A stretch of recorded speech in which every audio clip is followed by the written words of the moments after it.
โอเคก็สวัสดีทุกคนเผากันอีกแล้วเนาะสำหรับแอป eBay 98มื่อนี้แอดก็มีข่าวใหม่ที่จะมาอัปเดตให้ทุกคนได้เบิ่งน้ำกันสำหรับแอป eBay 98ตัวนี้ว่ามีหยังเข้ามาใหม่ซึ่งตัวเข้ามาใหม่นี่ก็คือตัวนี้เนาะ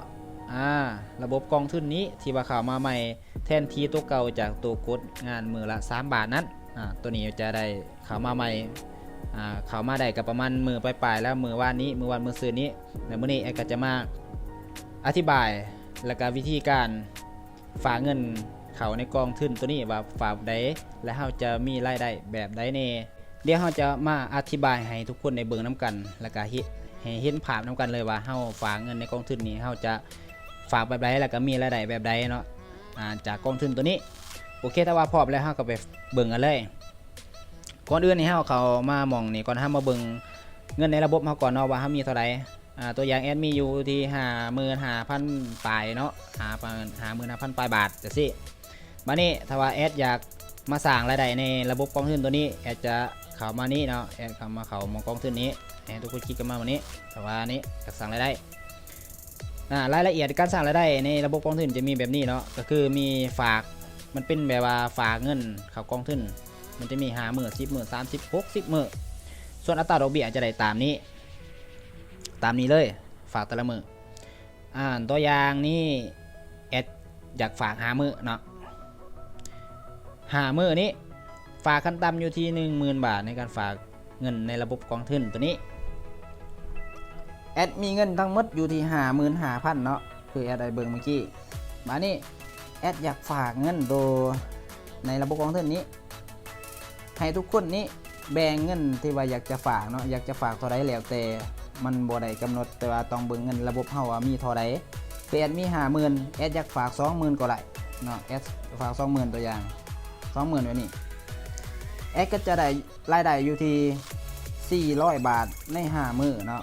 นี่เฮาฝาก5 มื้อฝากไป 20,000 เงินที่เฮาฝากไปจะบ่ได้เสียไปไสมันจะยังอยู่ 50,000 ที่เก่าในบ่อนกดงานของเฮาเนาะต่างแต่ว่าเงินส่วนนี้นี่มันจะเอามาฝากไว้ในระบบกองทุนเฮาจะบ่สามารถถอนได้จนกว่าจะครบกำหนดส่วนเงินที่เฮากดงานนะ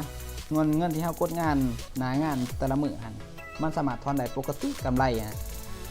ระบบการกดงานทั้งหมดก็ยังคือเก่าเนาะปกติคือเก่ามีแต่ตัวนี้นี่ถ้าว่าเฮามาฝากตัวนี้มันจะฝากแบบมีกำหนดซื่อๆฝาก5 มื้อเฮาฝากเอากำไรซื่อๆนี่ฝาก5 มื้อเฮาจะได้ตัวนี้ส่วนระบบการกดงานทั้งหมดมันก็จะไปกดคือเก่าเนาะกดงานคือเก่าถอนเงินได้คือเก่าบ่ได้มีหยังเปลี่ยนแปลงหลายเงินที่เฮามาฝากนี่ก็บ่ได้ไปใช้ก็อยู่นี่คือเก่ามีแต่ว่าบัดฮอดครบกำหนดมื้อที่เฮาฝากไปเฮาก็จะได้ทั้งกำไรทั้งต้นทุนตัวนี้มานำเนาะอันนี้ฝาก 20,000 นี่50,000จะได้ประมาณนี้บัดนี้ถ้าว่าเฮาฝากได้ตัวอย่างฝาก10 มื้อ10 มื้อ 20,000 20,000จังซี่เฮาก็จะได้อยู่ 1,600 เนาะ 1,600 ใน10 มื้อบวกกับตัว 20,000 ก็เป็น 21,600 นะ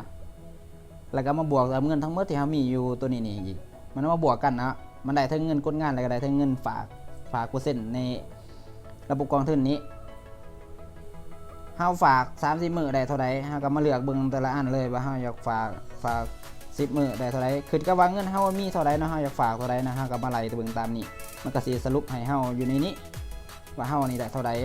เนาะในแต่ละมื้อแล้วก็เปอร์เซ็นต์30 มื้อจะได้อยู่ที่ 8,000 เนาะ 20,000 นี่หากเอามาออกตัวนี้อีกคือเก่า 20,000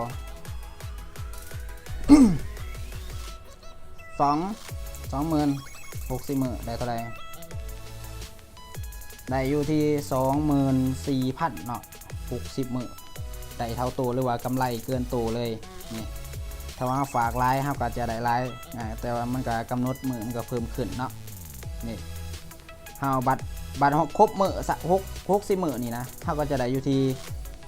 20,000 บวก 20,000 ก็เป็น 44,000 เนาะบัตรครบ60 มื้อ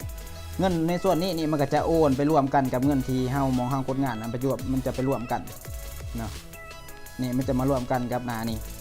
กับมองนี่ของเฮานี่แหละสมมติว่าตัวเงินตัวกดงานของเฮานี่ปกติเฮาก็ได้เฮามี 50,000 เนาะเฮากดแต่ละมื้อเฮาจะได้อยู่ที่60 มื้อเนาะเทียบกับตัวเฮาฝากเลยส่วนเฮาฝาก60 มื้ออยู่ในหั่นฝากกับ60 มื้อเฮากดงานนี่ก็ครบ60 มื้อกัน สุดว่าตัวกดงานนี้เฮาได้อยู่ประมาณ 60,000เอาตัวอย่างง่ายๆ 60,000เฮากดได้ 60,000ตัวเฮาฝากเฮาก็ได้ 60,000จังซี่นะเฮาก็มารวมกันก็เป็นแสนปลายบาทเนาะภายใน60มื้อใน60มื้อคือกันหั่นนะ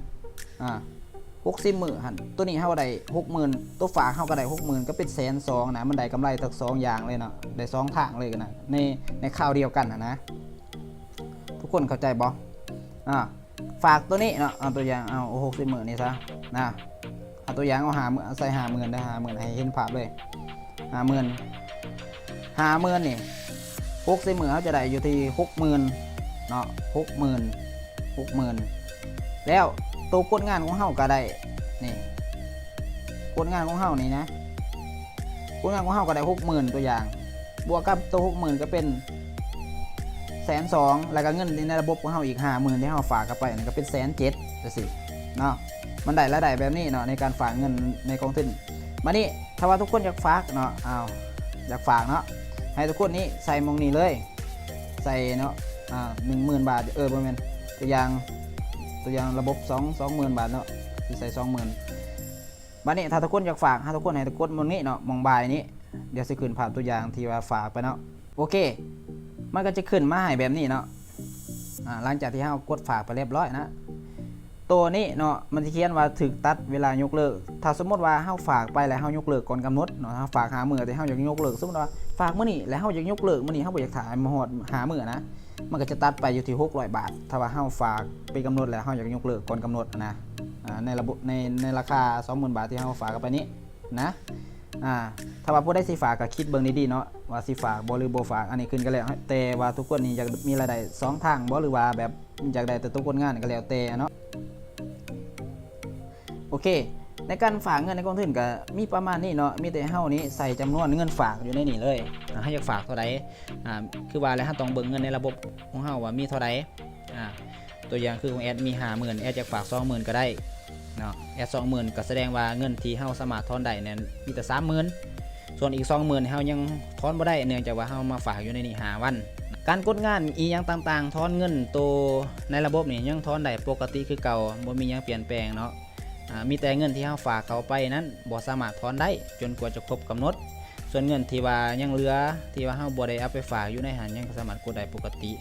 เงินที่เฮาเอาไปฝากอยู่ในระบบกองทุนนั้นมันจะบ่ได้หายไปไสมันก็ยังอยู่นี่คือเก่าเนาะเพียงแต่ว่าในส่วนที่ว่าเฮาครึ่งนึงที่เอาไปฝากอยู่ในระบบกองทุนน่ะมันจะบ่สามารถถอนได้แต่ตัวเฮากดงานได้แต่ละมื้อกำไรแต่ละมื้อเนาะทุกคนฟังหม้อนี่พอเข้าใจบ่ถ้าบ่เข้าใจก็ย้อนคลิปกลับไปเบิ่งอีกเทื่อนึงเนาะหรือว่าบ่เข้าใจก็ทักแชทเข้ามาได้เนาะถามส่วนตัวเดี๋ยวสิอธิบายให้ฟังให้ละเอียดกว่าเก่าถ้าว่าในคลิปนี้ก็บ่เข้าใจปานใดนะมันสิมีประมาณนั้นเนาะเฮากดงาน 2% และได้ทั้งเงินกดงานได้ทั้งเงินฝากถ้าว่าทุกคนมาฝากในระบบกองทุนตัวนี้เนาะมันจะได้รายได้ทั้ง2ทางได้ทั้งเงินกดงานได้ทั้งเงินฝากในระบบกองทุนเงินกดงานกับ 2% ฝากในระบบกองทุนก็ได้เปอร์เซ็นต์เปอร์เซ็นต์หลายเปอร์เซ็นต์หน่อยขึ้นกับว่าฝากจักมื้อเนาะมื้อ10มื้อ30 60นะเปอร์เซ็นต์มันก็จะได้ตามนั้นแล้วแต่ละมื้อจะได้เท่าใดขึ้นกับเงินจำนวนฝากนะเฮาเรียน5มื้อเฮาฝาก5มื้อเฮาก็จะได้กำไรจากตัวนี้สมมุติคือแอดได้ว่าแล้วเนาะตัวอย่างแอดได้เท่าใดก็5มื้อนี่ตัวอย่างได้10,000 บาทซะ5มื้อเนาะ5มื้อได้10,000 บาทตัวนั้นอีกฝากอีก5มื้อหันก็ได้อยู่1,000 บาทก็เป็น11,000 บาทจังซี่เนาะมันก็ใน5มื้อคือกันหันมันจะได้เฮาจะได้กำไรทั้ง2อย่างเลยกำไรทั้ง2เบื้องเลยเนาะใน5มื้อตัวนั้นนะแบบนี้เนาะสำหรับวิธีการสร้างรายได้และวิธีการฝากเงินเขาในระบบกองทุนถ้าผู้ใดอยากฝากก็มีแต่กดเข้าแล้วก็เลือกจำนวนวันที่ว่าเฮาอยากฝากนะ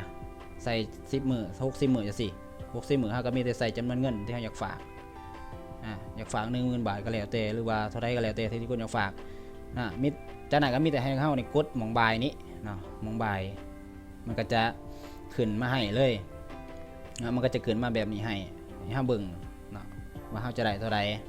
ส่วนกำไรมันก็สิมีให้แจ้งแบบนี้เนาะคือฝาก 20,000 แบบนี้จำนวนที่ได้รับมือเวลาครบ5มื้อนั้นเฮาจะได้รับประมาณนี้นะ โอเคหวังว่าทุกคนน่าจะเข้าใจเนาะ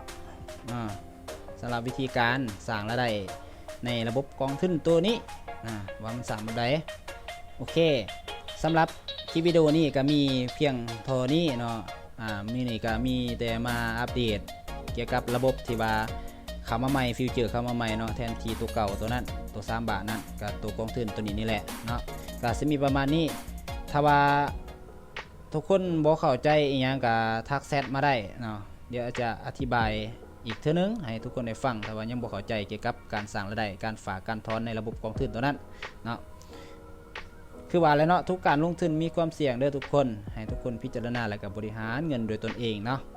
อันนี้ก็มีเพียงการอัปเดตข้อมูลใหม่ๆสำหรับแอป eBay ที่ว่าทางแอปเพิ่นก็ได้เพิ่มฟีเจอร์เข้ามาใหม่ในการสร้างรายได้อีก2 ทางให้กับนักลงทุนทั้งหลายที่ว่ามาลงทุนในแอป eBay ตัวนี้ถ้าว่ามียังเพิ่มเติมก็สิมาอัปเดตให้ทุกคนได้เบิ่งนํกันอีกเทื่อนึงเนาะสำหรับแอป eBay ตัวนี้คลิปนี้ก็มีเพียงเท่านี้เอาไว้เจอกันในอีกคลิปต่อไปนะถ้าว่ามียังเพิ่มเติมโอเคบ๊ายบาย